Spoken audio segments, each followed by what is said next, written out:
धनंजय मुंडेंनी स्वतः मान्य केलं की माझा 1% जरी दोष असेल आणि 0.01% जरी दोष असेल तर मी त्याला जी आमचा पक्ष सांगेल ते करेल, मंत्रिपदाबद्दल ते विचार करतील, पण त्यांनी सांगितलं की माझा दोष दाखवा, माझ्यावर तुम्ही आरोप प्रत्यारोप करताय, माझे राजीनामे मागतायत, मला टार्गेट करतायत, त्यांनी असं म्हटलंय. मग ते भावनात्मक पद्धतीने म्हणताय, मनातून म्हणताय की बाबा माझा दोष दाखवा, मी तर समोर जायला तयार आहे. पण या केसमध्ये जोपर्यंत चार्जशीट होत नाही, जोपर्यंत तपास पूर्ण होत नाही, तपासामध्ये ज्या 3-3, 4-4 यंत्रणा त्यामध्ये काम करतात आहे, त्या यंत्रणामध्ये काही भेटलं तर आपण हा निर्णय म्हणजे हा निर्णय होईल. त्यांचं म्हणणं बरोबर आहे की बाबा त्याच्यामध्ये धनंजय मुंडेचा दोषच आहे का हे तर परिसिद्ध करावं लागेल. प्रतिक्रियेमध्ये हे ऍडमिट केलेलं आहे की वाल्मिक कराड हा माझा परिचित आहे, माझ्याशी संपर्कात आहे, असे शेकडो आहे. आणखी याच्यापेक्षा काय कबुली पाहिजे शासनाला? तुम्ही माझे परिचित आहे आणि तुम्ही जर उद्या एखादा गुन्हा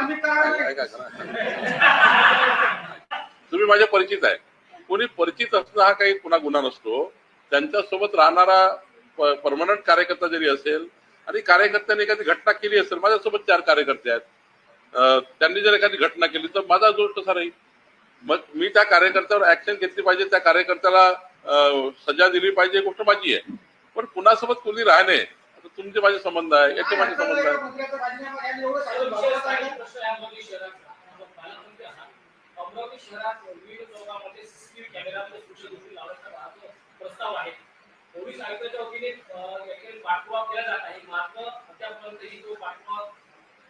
मी त्याच्यामध्ये जास्त लक्ष टाकणार आहे, सीसीटीव्ही सर्व्हिलन्स मध्ये. हा माझा आवडीचा विषय आहे, मी ते करणार आहे.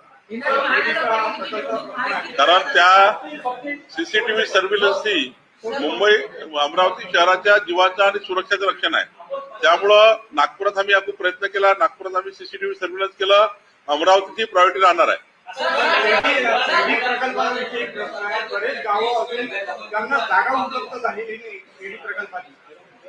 मी ते करतो ना, मी सांगितलं तुमच्या मनात काही प्रश्न असेल, माझी पत्रकार बंधूंना विनंती आहे, तुमच्या इतक्या जीवनातल्या प्रवासामध्ये तुम्हाला काही 10 प्रश्न असतील तेही मला द्या, मी त्याही प्रश्नावर काम करतो.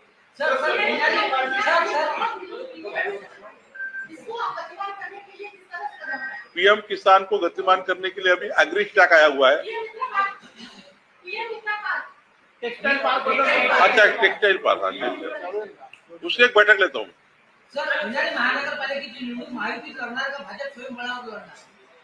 महाराष्ट्रात आम्ही असा निर्णय केला आहे, अजितदादा, एकनाथजी, मी सर्व बसलो, देवेंद्रजी, ज्या ज्या ठिकाणी स्थानिक आमचे सर्व पक्ष बसून जो निर्णय करतील, समजा अमरावतीमध्ये उद्या राष्ट्रवादी काँग्रेस, शिवसेना, स्वाभिमान, भाजपा बसून यांनी निर्णय घेतला, हा स्थानिक निर्णय आहे. स्थानिक निर्णयावर आम्ही काम करू. पण राज्य म्हणून जर विचार केला तर महायुतीमध्ये लढाच्या सूचना आहे. राज्य म्हणून विचार केला तर महायुतीमध्येच लढलं पाहिजे अशा स्पष्ट सूचना आहे. आणि जर त्या ठिकाणी जे काही कॉम्बिनेशन करायचं आहे, जे स्थानिक कॉम्बिनेशन असेल त्याच्यावरही आम्ही काम करू. 2014 ते 2019 त्याच्यातला 2.5 वर्षाचा कालावधी सोडला तर भाजप सरकार राज्यामध्ये आहे, तरीही अमरावती विभागामध्ये अनुशेष आहे, बॅकलॉग आहे, असं तुमच्या अमरावतीवर आणि अमरावती विभागात कुठेतरी अन्याय झाला असं तुम्हाला वाटतं का? नाही, मला आता याच्यामध्ये पूर्ण अन्याय पण जाता येणार नाही, पण काही गोष्टीचा बॅकलॉग आहे का तर आहे. कारण 53 विभाग आहे राज्य शासनाचे, त्यातले 36 महत्वाचे विभाग आहे.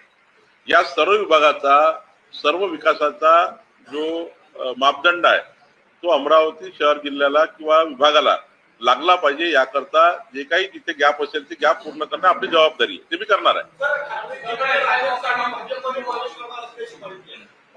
आज तर माझ्याकडे